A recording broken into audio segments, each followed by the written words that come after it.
లూకాసు సువార్త 12వ అధ్యాయము. లూకాసు సువార్త 12వ అధ్యాయము. ఎవరైనా ఒకరు చదివి సహాయం చేయొచ్చు.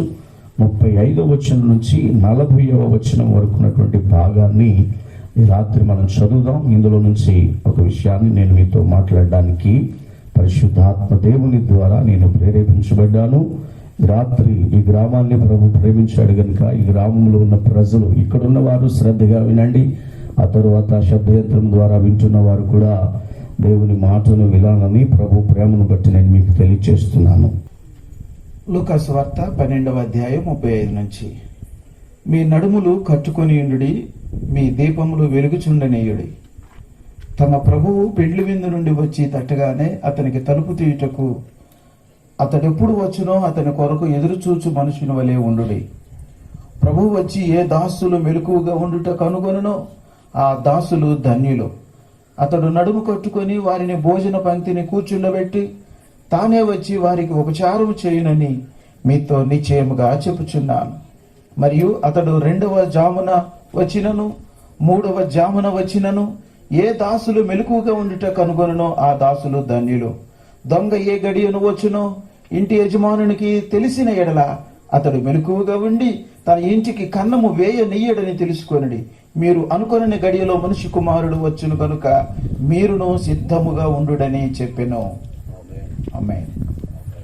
ఆమేన్. ఆమేన్. చిన్న ప్రార్థన చేసుకుందాం. మీరు అనుకున్న గడియలో మనిషి కుమారుడు వచ్చును గనుక మీరును సిద్ధముగా ఉండుడని చెప్పాను.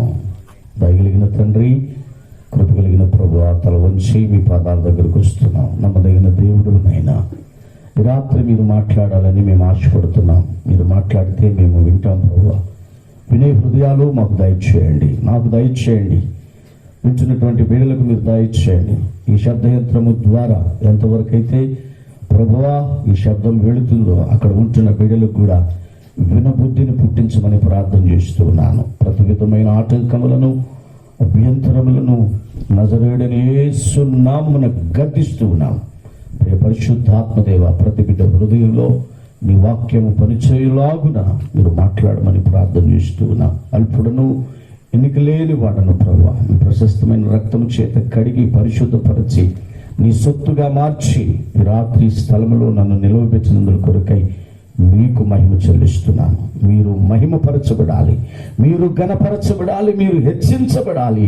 మేము ఎంతైనా తగ్గించబడాలి ప్రభువా. మీ నామమే హెచ్చించబడును గాక. నా తండ్రి మీకు స్తోత్రాలు. నీ నామం అంతటి కంటే నీవిచ్చిన వాక్యమును నీవు గొప్ప చేసి ఉన్నావు. ఈ రాత్రి నీ వాక్యము ద్వారా మాతో అందరితో మాట్లాడండి నాయన. వీళ్ళందరూ హృదయాలు తెరవండి. గ్రహించే ఆత్మను ఇక్కడ విడుదల చేస్తూ ఉన్నాం. పరిశుద్ధాత్మదేవ, మీరే మాతో మాట్లాడండి. నీ వైపుకు ప్రజలను ఆకర్షించండి. వాక్య సత్యములకు లోబడే హృదయాలను దయచేయండి. ఆమేన్. ప్రభునందు ప్రియమైన వారలారా, చదవబడినటువంటి లేఖన భాగాన్ని మనం గమనించినప్పుడు ప్రభు అయినటువంటి యేసు క్రీస్తు వారు చెప్పినటువంటి ఒక చక్కటి మాటలు, ఎవరితో ఈ మాటలు ఆయన మాట్లాడుతున్నాడు అని మనం ఆలోచన చేసినప్పుడు ప్రత్యేకంగా ఈ మాటలు తన శిష్యులతో మాట్లాడుతూ ఉన్నాడు. యేసుక్రీస్తు ప్రభువారు ఈ భూమి మీద 33.5 సంవత్సరాలు జీవించాడు. 3.5 సంవత్సరాల కాలము ఆయన పరిచర్య చేశారు. ఈ 3.5 సంవత్సరాల కాలములో అనేకమైన విషయాలు, వేల కొలదిగా వచ్చినటువంటి ప్రజలతో ఆయన మాట్లాడాడు. ఆ తరువాత ప్రత్యేకంగా ఆయన పిలుచుకుని ప్రత్యేకపరిచి ఏర్పరచుకున్నటువంటి 12 మంది శిష్యులతో కూడా ఆయన మాట్లాడాడు. ఆయన మాట్లాడిన ప్రతి మాట చాలా ఆలోచన భరితమైనటువంటి మాటలు. ఆయన చెప్పిన ప్రతి మాట అందులో చాలా పరమార్థాలు ఉంటాయి, చాలా శ్రేష్టమైన విషయాలు ఉంటాయి. ఆయన చెప్పే ప్రతి మాట పరలోక రాజ్యానికి సంబంధించిన మాట. కారణం ఏంటంటే ఆయన అంటాడు, నేను పరలోక సంబంధిని కానీ నేను భూలోక సంబంధిని కాదు అంటాడు. నేను పరలోకం నుండి వచ్చిన వాడు ఆయన. అందుకని పరలోక సంబంధమైన విషయాలు ఆనాడు శాస్త్రులతో పరిచయంతో మాట్లాడుతున్నప్పుడు వారికి అర్థం కాక, ఆయన్ని అర్థం చేసుకోలేక ఆయన మీద తిరుగుబాటు చేసి ఆయన ఎప్పుడు దొరుకుతాడని కనిపెట్టి ఆయనను పట్టుకుని హింసించాలని ఎన్నో రకాలైనటువంటి ప్రయత్నాలు వాళ్ళు చేసినట్లుగా బైబిల్ గ్రంథంలో 4 సువార్తల్లో ఆ విషయాలు రాయబడ్డాయి. అందుకని యేసు ప్రభు వారు చెప్పినటువంటి మాటలు చాలా శ్రేష్టమైనటువంటి మాటలు. ఆయన చెప్పుచున్నటువంటి ఈ మాటలు దేనికి సంబంధించిన మాటలు అంటే ప్రభు అయిన యేసుక్రీస్తు వారి యొక్క రెండవ రాకడకు సంబంధించినటువంటి మాటలు. ఈ మాటలు అనుకొనని గడిలో మనుష్య కుమారుడు వస్తాడు, మీరు సిద్ధంగా ఉండండి అని చెప్పాడు. ఈరోజు నేను మీకు చెప్పాలనుకుంటున్నటువంటి మాట ఏంటంటే సిద్ధపాటు గురించి మీకు చెప్పాలనుకుంటున్నాను. దేనికి సిద్ధపాటు, దేని గురించినటువంటి సిద్ధపాటు? ఈ లోకంలో మనం ఎక్కడికైనా ఒక ప్రయాణం చేయాలి అనుకుంటే, ఒక దూర ప్రాంతం వెళ్ళాలి అనుకుంటే అప్పుడు మనం చాలా రకాలుగా మనం సిద్ధపడతాం. కుటుంబం అంతా వెళ్ళాలి అనుకున్నప్పుడు ఎంతమంది వెళుతున్నాము, ఎన్ని రోజులు ఉంటాము, ఏమేమి కావాలి ఏంటి అనేటువంటిది ముందుగానే ట్రైన్కి వెళ్తే ఒకవేళ ట్రైన్ టికెట్లు ముందుగానే బుక్ చేసుకుంటాం. సమయానికి మనం వెళ్ళి సిద్ధపాటు అనేటువంటిది మనం చేసుకుంటూ ఉంటాం.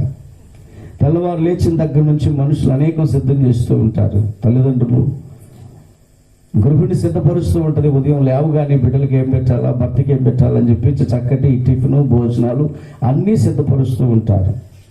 బిడ్డల యొక్క భవిష్యత్తు కొరకు కూడా తల్లిదండ్రులైనటువంటి వారు, ముందు చూపు కలిగినటువంటి వారు బిడ్డలకు ఎట్లాంటి పెళ్లిళ్ళు చేయాలి, ఎట్లాంటి భర్తను తీసుకురావాలి, ఏ ఉద్యోగాలు ఏర్పాటు చేయాలి, బిడ్డలు ఎలా చదివించాలని దానికి కావాల్సినటువంటి డబ్బులు కూడా ముందుగానే మనం సిద్ధం చేసుకుంటూ ఉంటాము. ఈ లోకపరంగా మనం చూసినప్పుడు అనేకమైనటువంటి విషయాల్లో మనుషులందరూ కూడా చక్కటి ఆలోచన ప్రణాళికలు కలిగి జీవిస్తూ ఉన్నారు. ఇవన్నీ కూడా చాలా మంచివే. వీటన్నిటి విషయంలో ఎంతో శ్రద్ధను చూపిస్తూ ఉన్నారు, ఎంతో ఆలోచన కలిగిన వారుగా ఉన్నారు, ఎంతో జ్ఞానం కలిగిన వారుగా ఉన్నారు, దాని కొరకు ఎంతో ప్రయాసపడుతున్నటువంటి వారుగా ఉన్నారు. భౌతిక సంబంధమైనటువంటి వాటి విషయంలో ఎంతో సిద్ధపాటు కలిగినటువంటి మనుషులంగా ఒక ప్లాన్ వేసుకుని ఒక 25-30 సంవత్సరాల ముందుగానే బిడ్డలకు చేయబోయేటువంటి కార్యాల విషయంలో ఎన్నో ఆలోచనలు కలిగి ఎంతో జాగ్రత్త కలిగి రూపాయికి రూపాయి కూడబెట్టుకుంటూ, ఒకవేళ ఆడపిల్ల కనుకుంటే ఆ అమ్మాయికి పెళ్లి చేయాలి అంటే ఎంత డబ్బు కావాలి, ఎంత కట్నం అడుగుతారో తెలియదు అని ఎంతో ఎంతో ప్రణాళికాబద్ధంగా ఎన్నో రకాలుగా సిద్ధపాటు కలిగి జీవిస్తూ ఉన్నారు. వీటన్నిటి విషయంలో ఎంతో శ్రద్ధను కనపరుస్తూ ఉన్నారు. కానీ కొన్ని వేల సంవత్సరాల నుంచి ఒక మాట మనకి వినబడతా ఉంది. ఏమిటి అంటే ప్రభువైన యేసుక్రీస్తు వారు మరలా భూమి మీదకి రాబోతా ఉన్నాడు.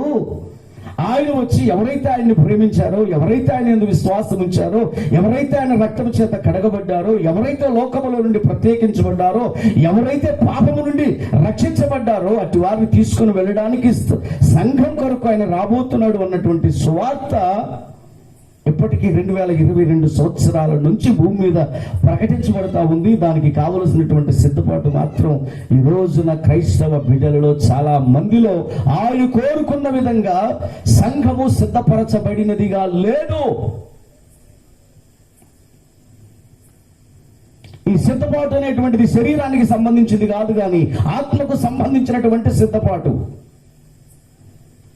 దేవుడు మానవులలో అతి విలువైనటువంటి, అతి ప్రాముఖ్యమైనటువంటి ఒక దానిని ఈ మానవ శరీరములో ఆయన అమర్చి ఉన్నాడు.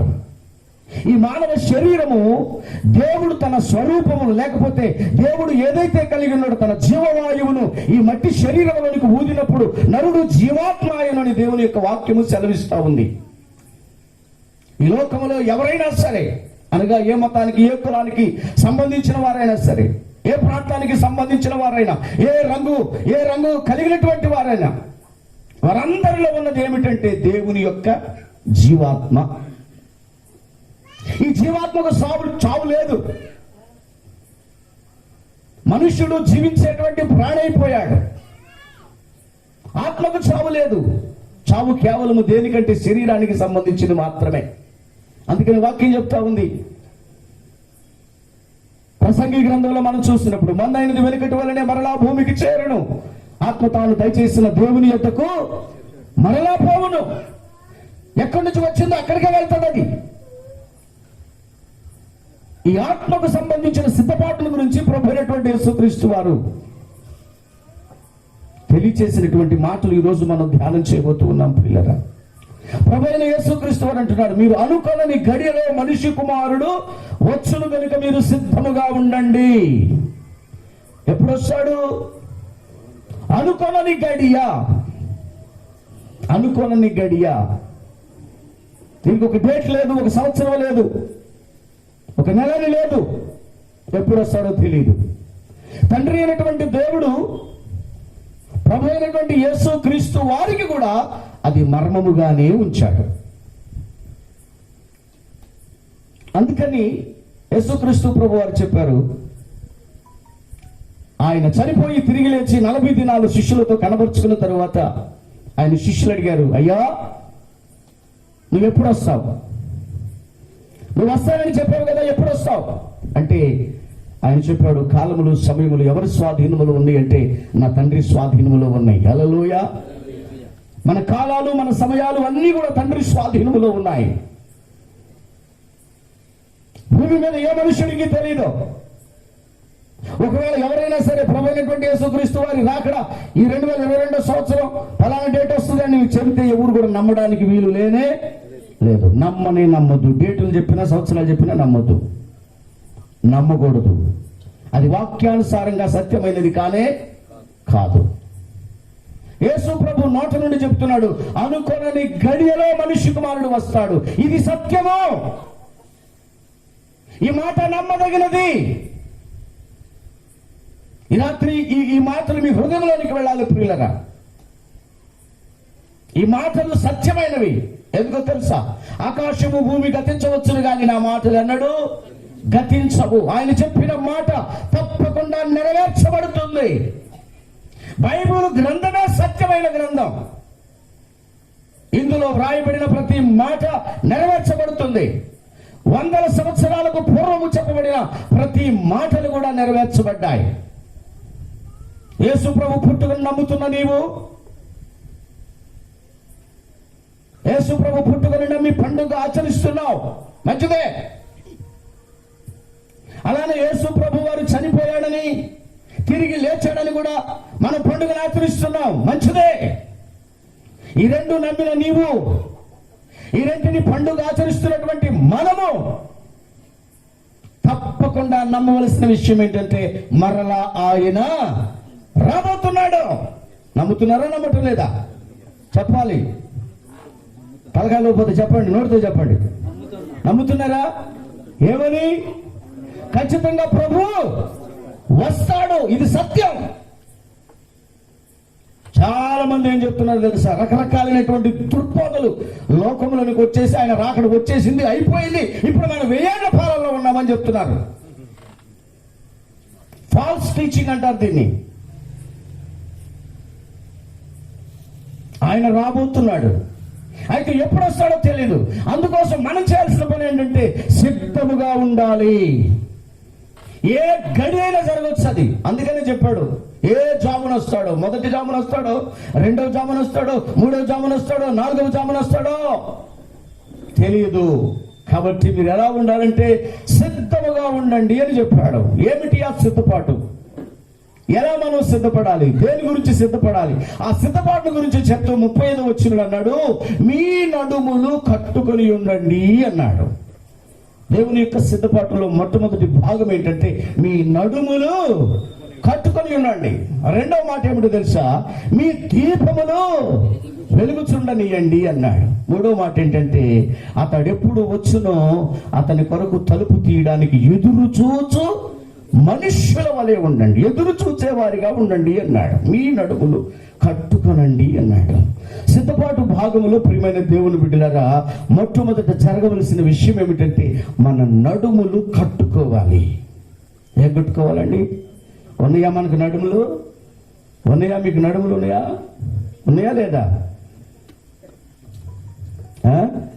ఇది వాస్తవానికి విజయవాడ పట్టణంలో అయితే ఇది ముగింపు సమయం కదనా? ఇది ముగింపు సమయం. మనం ఇక్కడ ప్రసంగాన్ని ప్రారంభించాం. ఈ సమయంలో కనుక మేము మైకులు పెట్టి అక్కడ పెట్టామంటే ఉందే పోలీసులు వచ్చేసి రబ్స్ చేస్తారు. 10 దాటితే లేదు వాస్తవికంగా లౌడ్ స్పీకర్కి. కానీ పల్లెటూరు కాబట్టి మీరందరూ చాలా మంచోళ్ళు కాబట్టి చాలా తొందరగా వచ్చారు మీరు. అందుకొరకు దేవునికి మహిమ కలుగును గాక. హల్లెలూయా. 6:30 గంటలకు 7 గంటలకు ప్రారంభిస్తే ఎప్పుడు వచ్చాం మనం? అలా ఉన్నది మన సిద్ధపాటు. అయినా సరే మీ అందరికి నిండా వందనాలు ఇప్పుడన్నా వచ్చి ఈ మాటలు వింటున్నందుకు దేవునికి మహిమ కలుగును గాక. ప్రభునందు ప్రియమైనటువంటి వారులారా, మీ నడుములు కట్టుకొని ఉండండి అన్నాడు. యేసు ప్రభు వారు మాట్లాడినటువంటి ప్రతి మాటలో మీకు ముందే చెప్పాను, చాలా లోతైనటువంటి భావాలు ఉంటాయి. నడుము అంటే నడుము అని కాదండి. నడుము అంటే ఏమిటి? నడుము కట్టుకొనుట అంటే ఏంటి? నడుము అని ఎందుకు యేసు ప్రభు వారు చెప్పాడు? అప్పుడప్పుడు యేసుక్రీస్తు ప్రభు వారు ఉపమానాలు చెప్తూ ఉన్నప్పుడు, విత్తువాడు విత్తడానికి బయలు వెళ్ళాడని చెప్పేసి కొన్ని విత్తనాలు త్రోవ పక్కన పడి అన్నాడు. విత్తనాలు అంటే ఏం విత్తనాలు? మన గ్రామంలో కూడా చాలా రకాలైనటువంటి సేద్యం మనం చేస్తూ ఉంటాం కదా. విత్తనాలు, విత్తనం అనగానే ఆయన విత్తనాలు విత్తుటానికి వెళ్ళాడు అంటే దాని అర్థం ఏంటంటే వాక్యమే విత్తనము. ఆ విధంగా పోల్చి మాట్లాడాడు. దానికి ఆత్మీయమైనటువంటి భావం ఉన్నది. నడుము కట్టుకోండి అని చెప్పాడు యేసుక్రీస్తు ప్రభువారు. నడుము కట్టుకోవడం అంటే నడుముకు ఏం కట్టుకోవాలి ఇది ఒక ఆలోచన, నడుము ఎలా కట్టుకోవాలి ఇది మరొక ఆలోచన. కానీ ఈ రాత్రికాల సమయంలో నడుము అంటే ఏంటో నేను మీకు చెప్పాలని ఆశపడుతూ ఉన్నాను. నడుము కట్టుకోండి అని ప్రభు చెప్పాడు. యేసు ప్రభు రాకడ ఉన్నది, ఆయన వస్తాడు అని నమ్మిన ప్రతి ఒక్కరు కూడా మొట్టమొదట ఏం చేయాలంటే వారి నడుములను కట్టుకోవాలి. నడుము అంటే ఏంటో తెలియకపోతే ఏం కట్టుకోవాలో కూడా మనకు తెలియదు. నడుము అంటే ఏంటో తెలియాలి ముందు మనకి. నడుము అనేటువంటి మాటను బైబిల్ గ్రంథము ఏమని నిర్వచిస్తూ ఉంది? నడుము అంటే ఏంటి? దేహంలో, వాస్తవానికి మన దేహంలో మనం చూసినప్పుడు నడుము అనేటువంటిది ఎక్కడ ఉంటుంది? It is the centre part. నడుము అనేది ఏంటి? Centre part. ఈరోజు చాలా మందికి నడుము నొప్పులు ఎక్కువ వచ్చేస్తూ ఉన్నాయి, మోకాళ్ళ నొప్పులు ఎక్కువ వచ్చేస్తూ ఉన్నాయి.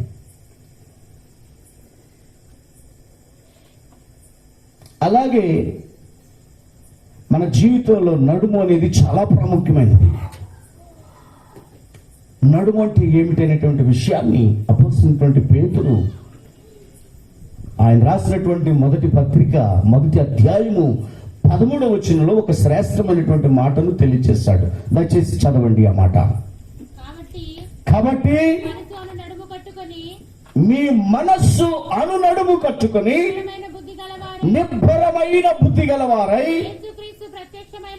యేసుక్రీస్తు ప్రత్యక్షమైనప్పుడు మీకు తేపడు కృప విషయమై సంపూర్ణమైన నిరీక్షణ కలిగి ఉండండి.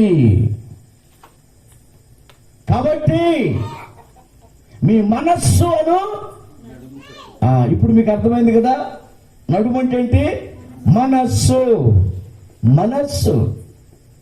యేసు ప్రభు వారి యొక్క రాకడ కొరకు సిద్ధపడేటువంటి వారు కట్టుకొనవలసినది దేనిని అంటే మనస్సును కట్టుకోవాలి. ఈరోజు మన మనస్సు ఎలా ఉంది?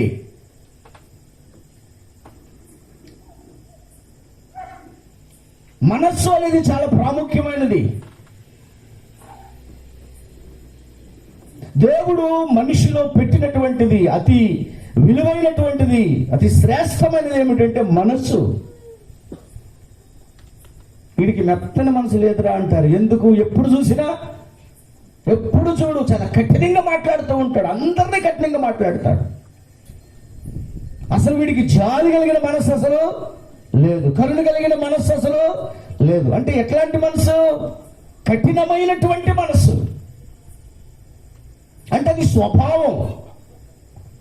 ఆ వ్యక్తి కలిగి ఉన్నటువంటి మనస్సు అటువంటిది. ఈరోజు మనుషుల యొక్క మనస్సులకు ఏమైందండి? ఎందుకు ప్రభు మనస్సు కట్టుకోండి అని చెప్తున్నాడు? నడుము కట్టుకోండి అని ఎందుకు చెప్పాడు? మీ మనస్సును నడుము కట్టుకోండి, నిబ్బరమైన బుద్ధి కలిగిన వారుగా ఉండండి. యేసుక్రీస్తు ప్రత్యక్షమైనప్పుడు దేవుడు కృప విషయమై నిరీక్షణ కలిగి ఉండండి. ఆయన రాబోతూ ఉన్నాడు, ఆయన తీసుకొని రాబోతున్నాడు. దాని కొరకు మీ మనస్సు అనే నడుము కట్టుకోవాలి. ఏమైనా ఈ మనసులు, మనసులు ఈ రోజున ఎట్లాంటి మనసులు, మనుషులు ఎటువంటి మనసులు కలిగి ఉన్నారు? ఎందుకు ప్రభు మీ నడుము కట్టుకోండి అని చెప్తున్నాడు? కారణం ఏంటి? అపోస్తలుడైన పౌలు కొరింథీయులకు రాసినటువంటి 2వ పత్రిక 11వ అధ్యాయము మొదటి నుంచి దయచేసి చదవండి. అక్కడ పౌలు గారు ఒక శ్రేష్టమైనటువంటి మాటను మాట్లాడుతూ ఉన్నాడు. త్వరగా చదవండి దయచేసి. కొరింథీయులకు రాసిన 2వ పత్రిక 11వ అధ్యాయము. ముందుకు రమ్మా, లైట్ కనపడుతుంది, ముందుకు రా. ఫోన్ వేసుకుని ఎంతసేపు చూస్తావు? ఏం సహోదరులు మీరు ఎవరు బైబిల్ చదివి సాయం చేయరా? గోపి గారు కానీ మీరు కానీ మొదటి నుంచి కొంచెం అవివేకంగా నేను మాట్లాడినను మీరు సహింపవలెనని కోరుచున్నాను. నన్ను గూర్చి మీరు ఎలాగైనా సహించండి. దైవాశక్తితో మీ ఎడల ఆసక్తి కలిగి ఉన్నాను. ఎందుకనగా పవిత్రురాలైన కన్యకనుగా ఒక్కడే పురుషునికి అనగా క్రీస్తులకు సమర్పింపవలెనని మిమ్మును ప్రదానము చేసి తిని గాని సర్పము తన కుయుక్తి చేత హవ్వను మోసపుచ్చినట్లు మీ మనస్సులను చెరుపబడి క్రీస్తు ఎడలనున్న సరళత నుండి పవిత్రత నుండి ఎట్లైనను తొలగిపోవునేమో అని భయపడుచున్నాను. హల్లెలూయా. ఇక్కడ పౌలు గారు సంఘాన్ని ఉద్దేశించి మాట్లాడుతూ ఉన్నాడు. ఎలా నేను మిమ్మల్ని ప్రదానం చేశానంటే ఒక్కడే పురుషునికి నేను మిమ్మల్ని ప్రదానం చేశాను. సంఘము క్రీస్తుకు ప్రదానము చేయబడినటువంటి కన్యక. సంఘము క్రీస్తులకు ప్రదానము చేయబడినటువంటి కన్యక. ఎలా ఉండాలని అంటే పవిత్రురాలైన కన్యకలుగా ఉండాలని. ఈరోజు చాలా మంది జీవితాల్లో పవిత్రత అనేది లేదు ప్రియులరా.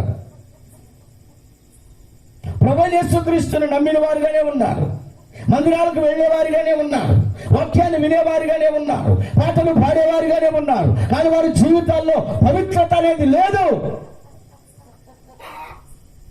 పవిత్రత అనేది చాలా ప్రాముఖ్యమైనది క్రైస్తవ విశ్వాస జీవితంలో.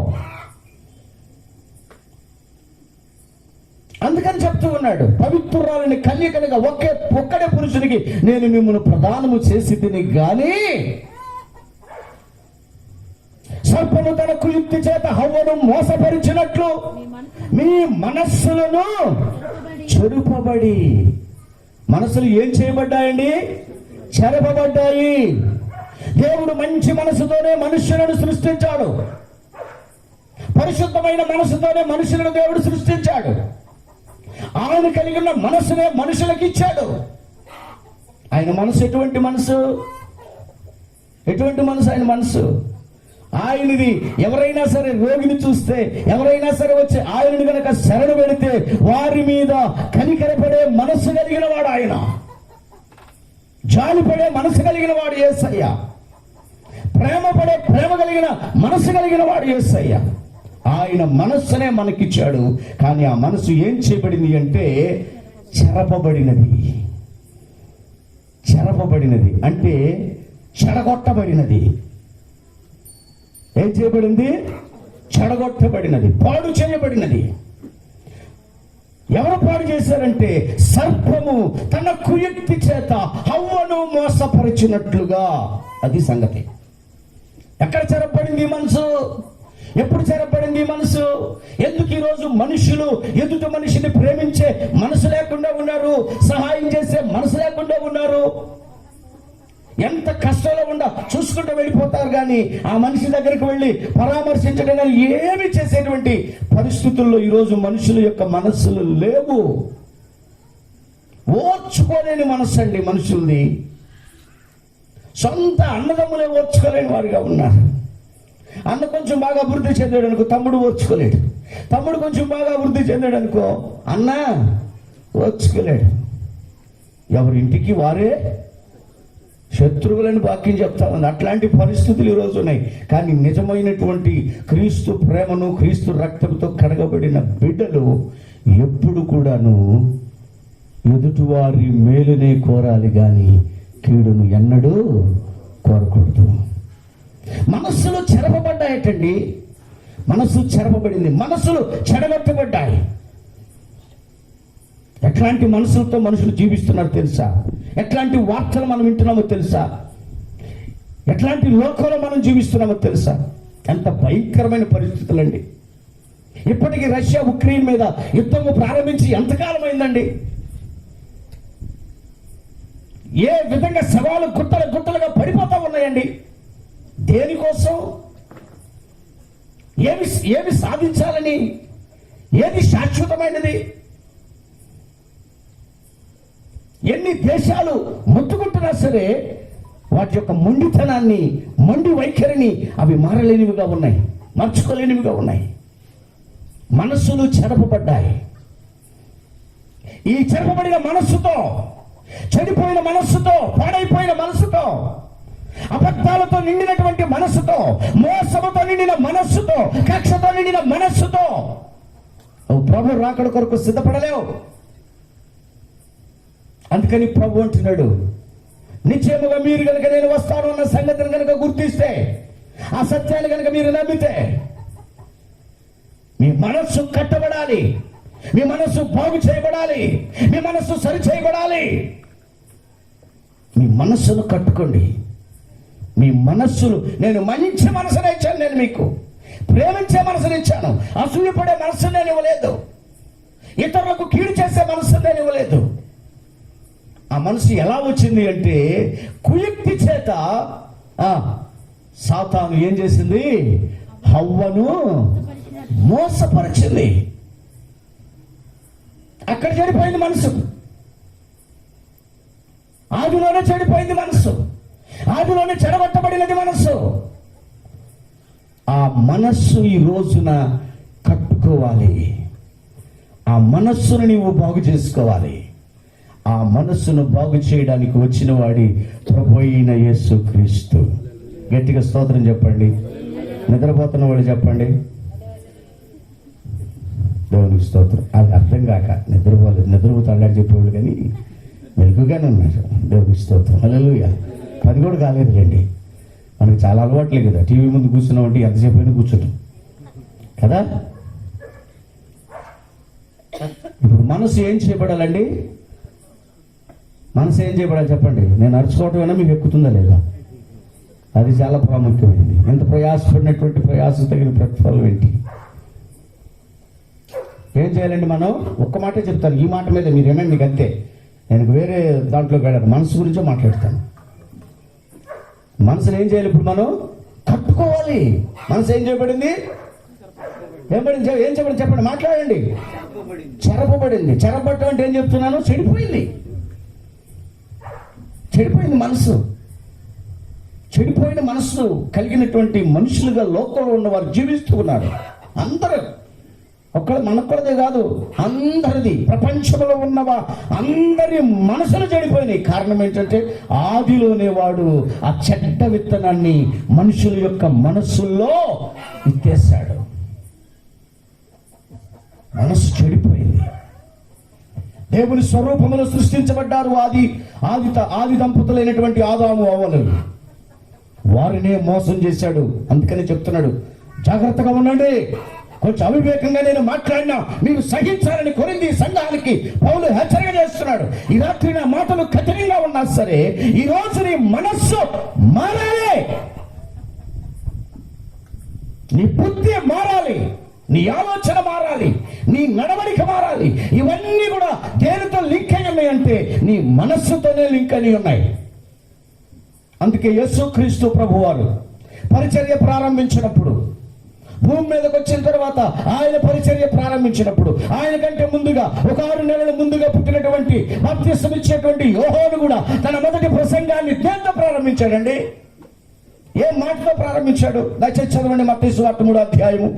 మత్తయి సువార్త 3వ అధ్యాయం. త్వరగా చదవండి. నేను చెప్పేటువంటి రిఫరెన్స్ త్వరగా తీయాలి. నాతో ఎప్పుడు ఒక సహోదరుడు వచ్చేవాడు. ఆ సహోదరుడు ఈ రోజు రాల. ఆయన కనుక వచ్చింటే మీ మీద నేను పడేవాడు కాదు. ఆయన్ని ముందు కూర్చోబెట్టుకున్నాడు, ఆయనే చదివేవాడండి. చదవమ్మా. ఆ దినముల యందు బాప్తిసం ఇచ్చి యోహాను వచ్చి, పరలోక రాజ్యము సమీపించి ఉన్నది. ఏం పొందండి? మనసు కట్టుకోవటం అంటే ఏంటంటే మారు మనస్సు పొందుటయే మనస్సును కట్టుకుంటా. ఏం పొందాలి? దేనికోసం ఈ వార్త? మాకెందుకండి మారు మనసు? మేము అందరం క్రైస్తవులమే కదా, పుట్టిన దగ్గర నుంచి మేము క్రైస్తవులమే, మాకు మారు మనసు అవసరమా అని ఇక్కడ చాలా మంది అనుకుని ఉండొచ్చు. మారు మనసు అవసరం లేదా మనకి? మారు మనసు అవసరమో కాదో దేవుని వాక్యంలో చూస్తే మనకు అర్థమవుతుంది. మారు మనసు పొందండి. దేవుని రాకడ కొరకు ఎదురు చూస్తున్నటువంటి నీవు, నీ మనస్సు మార్చబడాలి. ఏం మార్చబడాలి? పై వేషం కాదు మార్చుకునేది. చాలా మంది ఏం మార్చుకుంటున్నారు? పై వేషాలు మార్చుకున్నారు, పై వేషాలు బాగా మార్చుకుంటున్నారు. మనస్సు మారాలి, మారు మనసు పొందండి. దేని కొరకంటే మారు మనసు? ఆశీర్వాదం కొరక? వ్యాపార వృద్ధి చెందిన కొరక?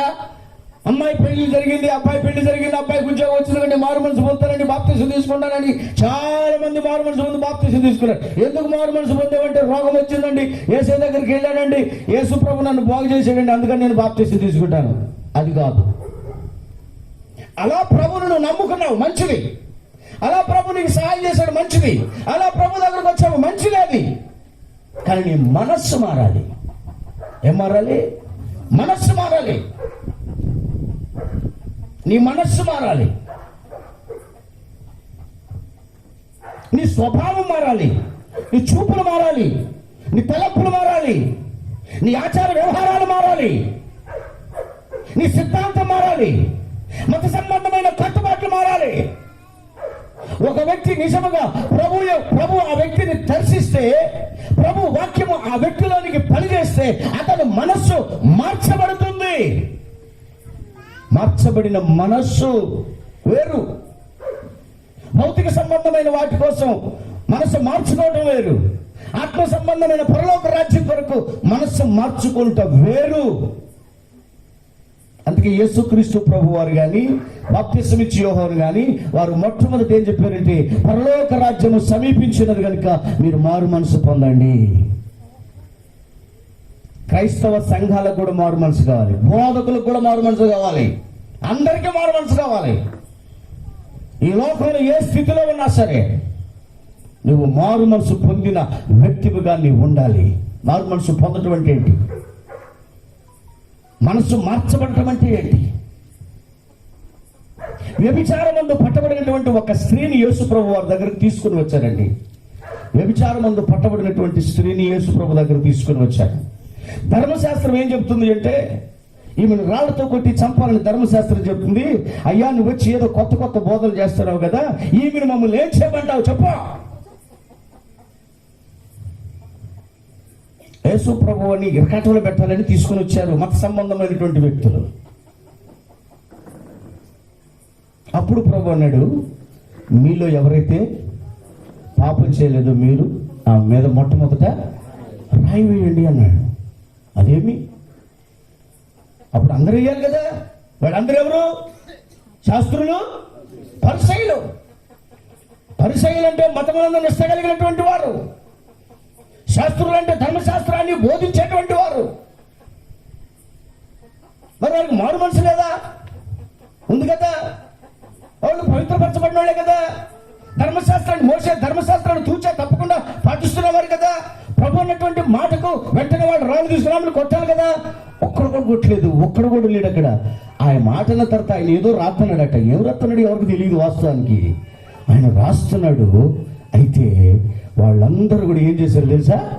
ఒక్కడు కూడా అక్కడ లేరండి. దేవునికి మహిమ కలుగును గాక. గట్టిగా స్తోత్రం చెప్పండి, హల్లెలూయా. ఒక్కడు కూడా అక్కడ లేరు, అందరూ వెళ్ళిపోయారు. యేసు ప్రభు వారు తలెత్తి చూశాడు. అక్కడ రాయబడి ఉంటుంది, ఆయన ఒక్కడే మిగిలేను. దేవునికి మహిమ కలుగును గాక, హల్లెలూయా. ఆయన ఒక్కడే మిగిలాడండి. ఆయన ఒక్కడే మిగిలాడు. ఆ ఒక్కడే మిగిలిన తర్వాత ఆయన అంటున్నాడు, అమ్మా వీళ్ళు ఎక్కడా? వాళ్ళు ఎవ్వరు నిన్ను శిక్ష విధించలేదా?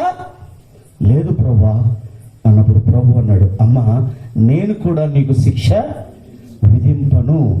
కానీ ఏమన్నాడు అక్కడ? ఇంకొక మాట అన్నాడు, ఇకను నీవు పాపము చేయకు. ఇక నీవు పాపము చేయకు. మారు మనసు పొందుట అంటే పాపమును విసర్జించుట. ఇది పాపము అని ఏదైతే నీకు తెలియజేయబడుతుందో, ఈ క్రియ చేస్తే పాపము, ఈ మాట అంటే పాపము, ఈ పని చేస్తే పాపము, ఇది పాపము, ఇది పాప సంబంధమైన క్రియ, ఇది పాప సంబంధమైన చూపు, ఇది పాప సంబంధమైన తలంపు, ఇది పాప సంబంధమైనటువంటి ఆలోచన అని ఏదైతే చెప్పబడుతుందో దాని నుండి సంపూర్ణంగా నీవు విడుదల పొందుటయే మారు మనసు. అందుకే అపోస్తలుడైన పౌలు ఒక శ్రేష్టమైనటువంటి మాటను తెలియజేశాడు. రోమీయులకు రాసిన పత్రిక 12వ అధ్యాయంలో మొదటి వచనంలో మీరు చదివితే అక్కడ చెప్తున్నాడు, కాబట్టి సహోదరులారా చూడండి, పరిశుద్ధమును దేవునికి అనుకూలమునైన సజీవ యాగముగా మీ శరీరములను ఆయనకు సమర్పించుకొనుడని దేవుని వాత్సల్యతను బట్టి మిమ్మును బతిమాలు కొనుచున్నాను. ఇట్టి సేవ మీకు యుక్తమైనది. మీరు చూడండి ప్రియులారా, అక్కడ చెప్తున్నాడు, మీరు ఈ లోక మర్యాదను అనుసరింపక ఉత్తమమును అనుకూలమును సంపూర్ణమునయున్న దేవుని చిత్తమేదో పరీక్షించి తెలుసుకొనున్నట్లు. ఏమండి, ఏం మారాలి? కులం కాదు మారేది. ఏం మారాలి? మందిరం కాదు మారేది, స్థలాలు కాదు మారేది, సంఘాలు కాదు మారేది. మీ మనస్సు మారి నూతన మగుట వలన ఏం పొందాలి? రూపాంతరము. రూపాంతరము అంతరంగములో మార్పే మారు మనసు. నీ అంతరంగములో మార్పు. దావీదు అంటాడు, వారి అంతరంగము నాశనకరమైన గుంట, వారి కంఠము తెరచిన సమాధి, వారు తమ నాలుకలతో ఇచ్చకములాడుదురు, వారి పెదవుల క్రింద ఏముంది? సర్ప విషము. మాటలు మారినయా? నీ మాటలు మారినదా? నీ వైఖరి మారినదా? నీ ఆలోచన విధానము మారినదా? దేవుని బిడ్డలారా, రెండు చేతులు జోడించి చెప్తున్నాను, ప్రభు అతి త్వరగా రాబోతున్నాడు. అనుకోని గడియలో రాకపోతున్నాడు. నీ మనస్సు మారినదా? నీ మనస్సు కట్టుకొనబడిందా? నీ మనస్సు కట్టబడినదా? మీ నడుములు కట్టుకోండి, మనస్సు మార్చుకోండి. మన బుద్ధి మారాలి. క్రైస్తవుడు ఎవరికి అపకారం చేసేవాడు కాదు. పౌలు చెప్తాడు, కీడుకు ప్రతి కీడు ఎవరికి మీరు చేయదు. సఖ్యమైతే సమస్త మనుష్యులతో కూడా మీరు సమాధానముగా ఉండండి. సమాధానంగా ఉండండి. అందరితో సమాధానమును పరిశుద్ధతయు కలిగిండుటకు ప్రయత్నించండి. మనస్సు మారి నూతన మగుట వలన ఏం చెందాలంట? రూపాంతరము చెందాలి. అనగా నీ అంతరంగములో మార్పు రావాలి. నీ మనస్సు మారాలి.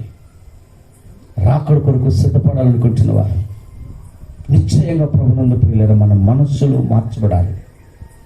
మన మనస్సు ఏ మనస్సు రావాలంటే మనకి అపోస్తలుడైన పౌలు చెప్తాడు, ఫిలిప్పీయులకు రాసిన పత్రిక 2వ అధ్యాయం 5వ వచనంలో చెప్తాడు, క్రీస్తు యేసునకు కలిగిన ఈ మనస్సు మీరును కలిగి ఉండండి. మన మనస్సు పోవాలండి. మన మనసు ఎప్పుడు కూడా లోకాన్ని ఆశిస్తూ ఉంటుంది, పాపాన్ని ఆశిస్తూ ఉంటుంది. అందుకే ఆమె చెప్పాడు, ఆ మనసు మంచి మనసు కాదు, వ్యభిచారముతో కూడిన మనస్సు ఆమెది, వ్యభిచారపు తలంపులు ఆమెవి, వ్యభిచార పాపముతో నిండుకున్నటువంటి మనిషి ఆమె. ఆమెకు చెప్తున్నాడు ప్రభు, అమ్మా ఇక నువ్వు పాపము చేసేవా? శిక్ష నీకు. ఇట్స్ ద గ్రేస్, అది కృప. ధర్మశాస్త్రం అంటుంది శిక్షిస్తుంది, కృపగా ఈ లోకానికి వచ్చాడు కనుక కృపకు ధర్మశాస్త్రానికి మధ్య జరిగినటువంటి పోరాటమే యోహాను సువార్త 8వ అధ్యాయం. కృప, ప్రేమ. పాపం చేయబాకు. నీ మనసు మార్చుకో. నీ మనసు మార్చుకో. మనసు మారిందా? వ్యభిచారం అంటే నేను అసలు ఏ వ్యభిచారం చేయట్లేదండి. రైట్. యేసు ప్రభువు ఏం చెప్పాడు తెలుసా? ఒక స్త్రీని మోహపు చూపుతో నువ్వు చూస్తే అప్పుడే నీ హృదయంలో ఏం చేశావు? నువ్వు ఆమెతో నీవు వ్యభిచారం చేశావు. మోహపు చూపులు మారినయా? మోహపు తలంపులు పోయినాయా? ఇతరుల దాన్ని ఆశిస్తున్నావా? ఆశించేటువంటి మనసు నీకుంది అంటే ఇంకా నీలో సరైన మారు మనసు రాలేదు అని అర్థం. అందుకని ఆయన రాకడ కొరకు మనం చెందవలసింది ఏమిటంటే మన మనస్సులో మార్చబడాలి. ఈ రాత్రి మారు మనసు పొందాలి. మనం క్రీస్తు మనసు మనకు రావాలి. క్రీస్తు స్వభావము మనకి రావాలి. దావీదు ప్రార్థన చేశాడండి. 51వ కీర్తనలో దావీదు ప్రార్థన చేశాడు. దావీదు ఏమని ప్రార్థన చేశాడు చూడండి దయచేసి ఒకసారి. దావీదు చేసినటువంటి ప్రార్థన ఒకసారి నేను మీకు జ్ఞాపకం చేస్తాను. చూడండి దావీదు చేసినటువంటి ప్రార్థన 51వ కీర్తనలో దావీదు చేసినటువంటి ప్రార్థన. ఎటువంటి ప్రార్థన అంటే దావీదు ప్రార్థన చేస్తున్నాడు. దేవా, ఎన్నో వచనం చదువుతున్నానా? మొదటి వచనం కాదు కానీ 10వ వచనం నుంచి చదువు. దేవా, నా యందు శుద్ధ హృదయము కలుగజేయము. నా అంతరంగంలో స్థిరమైన మనస్సును నూతనంగా పుట్టించు. అది సంగతి. నా యందు ఏం కావాలి? శుద్ధ హృదయం. హృదయ శుద్ధిని కోరుకుంటున్నాడు ఆయన. ఈరోజు మారు మనసు పొందాము అంటే నిశ్చయముగా నీ హృదయము శుద్ధి చేయబడినదిగా ఉండాలి. మానవ హృదయం ఎంత భయంకరమైనది, ఎంత భయంకరమైందండి మానవ హృదయం. బయటికి కనబడిద్దా? బయటికి కనపడిద్దా? మన హృదయం బయటికి కనపడిద్దా?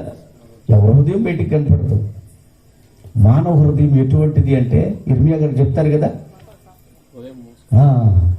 ఇర్మియా గ్రంథము 17:9, 9:17, 17:9 కానీ 9:17 మరి గుర్తులేదు కానీ అక్కడ రాయబడి ఉంటుంది,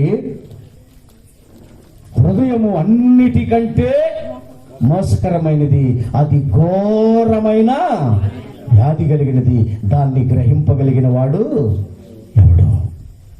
అందుకే ప్రార్థన చేస్తున్నాడు, దేవా నా యందు శుద్ధ హృదయము కలుగచేయము. ఇంకేమంటున్నాడు? నా యందు శుద్ధ హృదయము కలుగచేయము, సమ్మతి గల మనస్సు లేక స్థిరమైన మనస్సు నాకు నూతనముగా పుట్టించు. ఏ మనసు కావాలి నాకు? అంతరంగములో స్థిరమైన మనసు. ఏం వారు మనసు? ఈరోజు చాలా మందికి స్థిరత లేదు.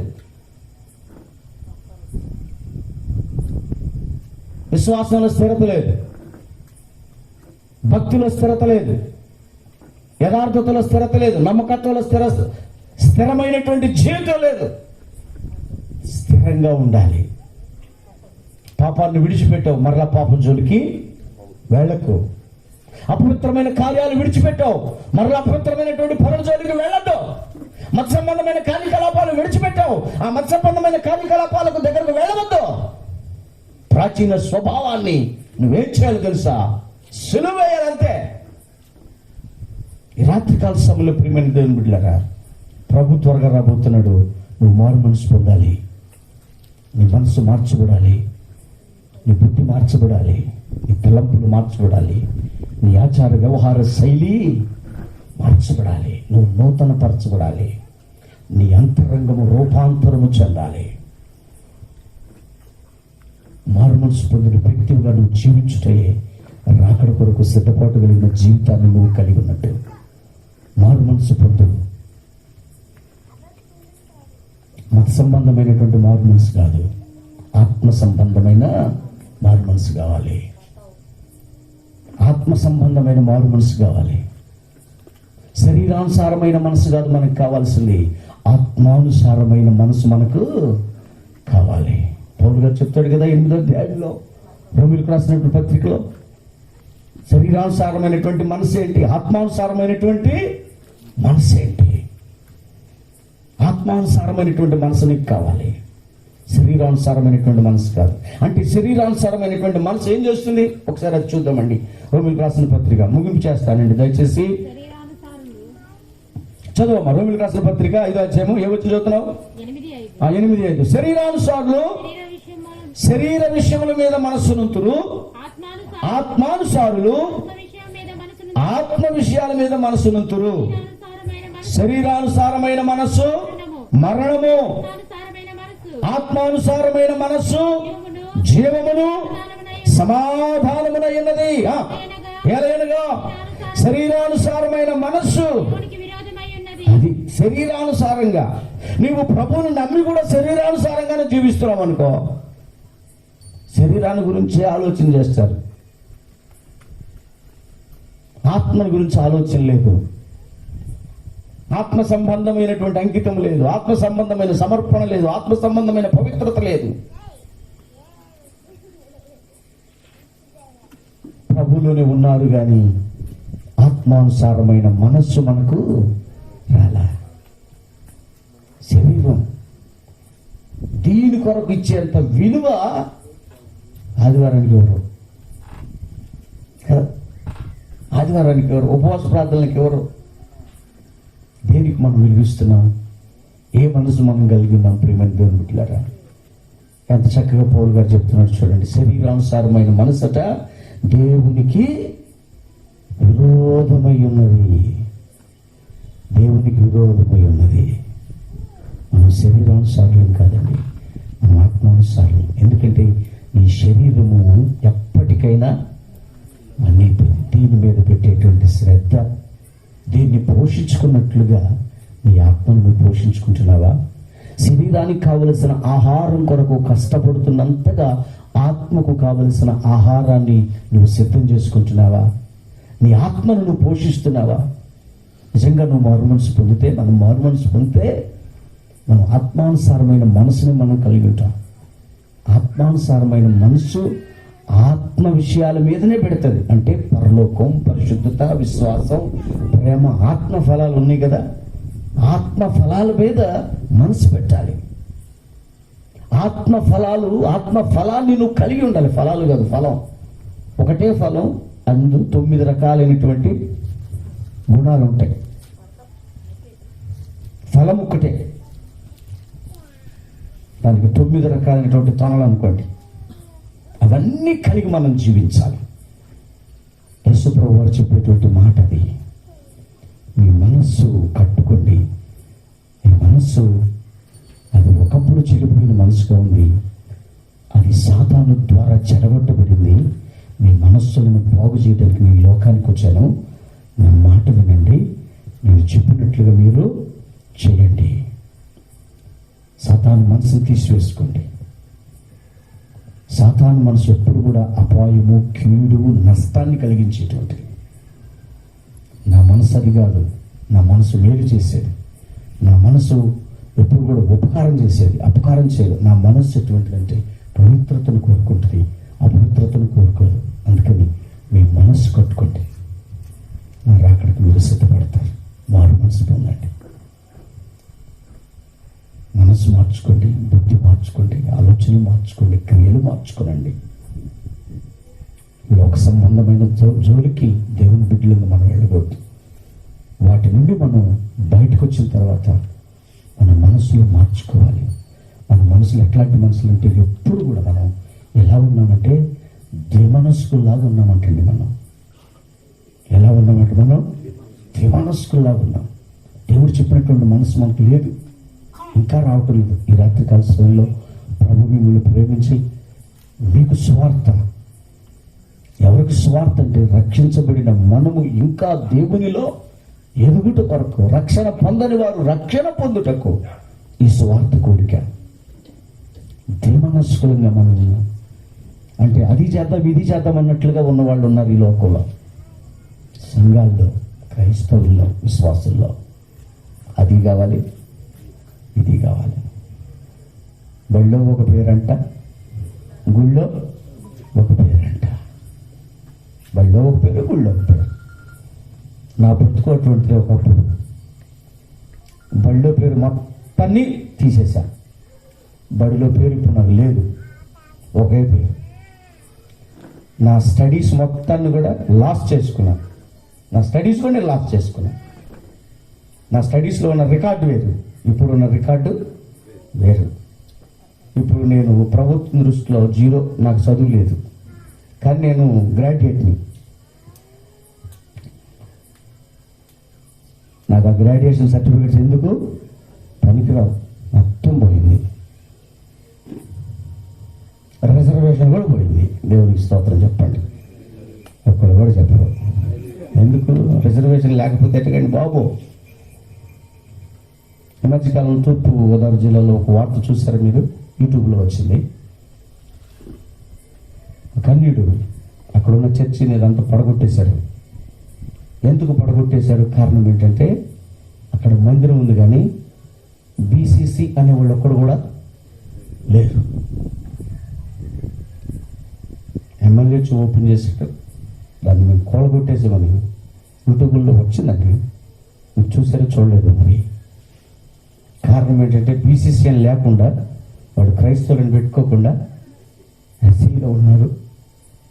కాబట్టి హిందువులే వాళ్ళు మందిరం మా గ్రామంలో ఉండడానికి లేదు. చాలా రకాలైనటువంటి పరిస్థితులు రాబోతూ ఉన్నాయి. ఎంతమంది స్థిరమైన మనస్సు కలిగి ప్రభు కొరకు జీవిస్తారు? I change my caste, that means reservation. నాకు అవసరం లేదు. భూ సంబంధమైన మనసు నాకు అవసరం లేదు. నా పిల్లలకు కూడా అదే పెట్టేశాను. నా పిల్లలకు కూడా అదే సర్టిఫికేట్ తీసుకున్నాను. బీసీసీ తీసుకుంటే ఏం లేదు, ఉద్యోగాల్లో రిజర్వేషన్ లేదు, స్టడీస్లో రిజర్వేషన్ లేదు, ఫీజుల్లో రిజర్వేషన్ లేదు. ఇటేటిల్లో రిజర్వేషన్ ఉన్నా రిజర్వేషన్ లేకపోయినా ప్రభు దగ్గర నాకు రిజర్వేషన్ ఉంటే చాలు. దేవునికి మహిమ కలుగును గాక. ప్రియమైన దేవుని బిడ్డలారా, ద్విమనస్సు మంచిది కాదు. రెండు రకాలైన నాలుకల ధోరణి మంచిది కాదు. ప్రభు రాకడ తథ్యం. ప్రభు రాబోతున్నాడు. నీకు భూ సంబంధమైనది కావాలా, పర సంబంధమైనది కావాలా? పర సంబంధమైన రాజ్యం నిత్యమైనది, ఇది అశాశ్వతం. ఇది అశాశ్వతం. శాశ్వతమైనది పరలోక రాజ్యం. దానిలో నీవు స్థానం సంపాదించుకోవాలి. అది కావాలంటే ఈరోజే నీ మనస్సు మారాలి, నీ ఆలోచన మారాలి.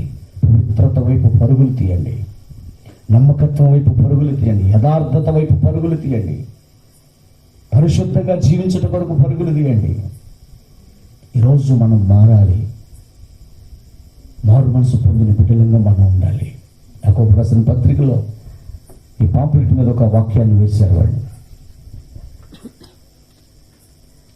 4వ అధ్యాయం 8వ వచనం ఒకసారి చదవండి. 4వ అధ్యాయం 8వ వచనం. దేవుని యొద్దకు రండి, దేవుని యొద్దకు రండి, అప్పుడు ఆయన మీ యొద్దకు వచ్చి, అప్పుడు ఆయన మీ యొద్దకు వచ్చును. పాపులారా మీ చేతులు శుభ్రం మీ చేసి, చేతులను శుభ్రం చేసుకోనండి. ద్విమనస్కులారా ద్విమనస్కులారా మీ హృదయములను పరిశుద్ధ మీ హృదయములను పరిశుద్ధపరచుకోనండి. వ్యాకుల పడకుడి, వ్యాకుల పడుడి, దుఃఖపడుడి, దుఃఖపడుడి, ఏడుగుడి, ఏడుగుడి. మీ మీ నవ్వు దుఃఖమునకును మీ ఆనందము చింతకును మార్చుకొనుడి. ప్రభు దృష్టికి మిమ్మల్ని మీరు తగ్గించుకొనుడి. అప్పుడు ఆయన మిమ్మును హెచ్చించును. ద్విమనస్సు కాదండి మనకు కావాల్సింది, ఒకే ఒక మనసు. అది ప్రభు ఇష్టపడే మనసు, ప్రభువుకు చెందిన మనసు, ప్రభువు మనసు.